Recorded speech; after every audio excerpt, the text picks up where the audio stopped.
Okay, teachers, as you are starting to get students submitting work and you're grading it and giving it back, you might be facing the same struggle that many teachers are facing, which is you can't sit down with the kids and tell them, this is where you went right, and this is where I need you to make corrections, and you can't just sit down and explain with each and every one of them like you could in your classroom or after school.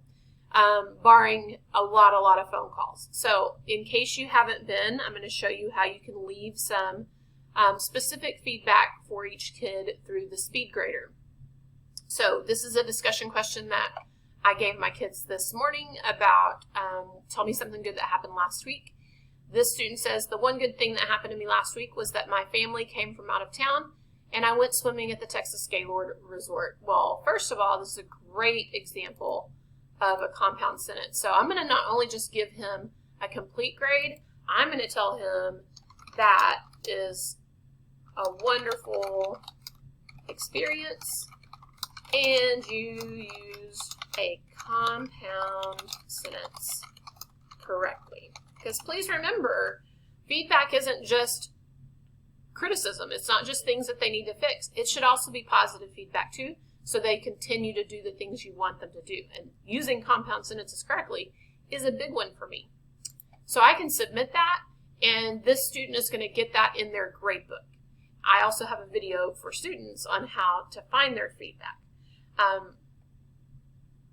The other way I can give him feedback, if I don't want to type or I can't type, I can attach a file. So if he had used something incorrectly, I could attach like a piece of information, a textbook page, a video, a PowerPoint, whatever it is, I could attach that and say, please go back through this and resubmit, make corrections and resubmit your assignment. Sometimes you get tired of typing, so I can also make a media comment. I can record myself either on video, or I can choose no video and leave an audio comment. And then the last one is you can do text to speech. My country accent doesn't always come through right on that, but you could do it, especially if you are one of those great multitaskers. And the kids can actually see and hear that feedback. So it's not just about getting a grade, it's also about learning where they can improve, how they can improve, and how they can keep doing things well. One other way that you can use feedback is if you use a Google Cloud assignment, which is a little bit more of an advanced Canvas skill for some people. You might not be ready for that, but here's the benefit of it, especially if you are grading something where it might be open-ended and it's hard to tell them exactly what the problem is. So in this student's paper, you can see I've dropped a little pin right here. As I'm grading, this is what comes up on Canvas in the speed grader when you have a Google Cloud assignment. So I can click on that. I can change it to whatever color I want. Doesn't matter.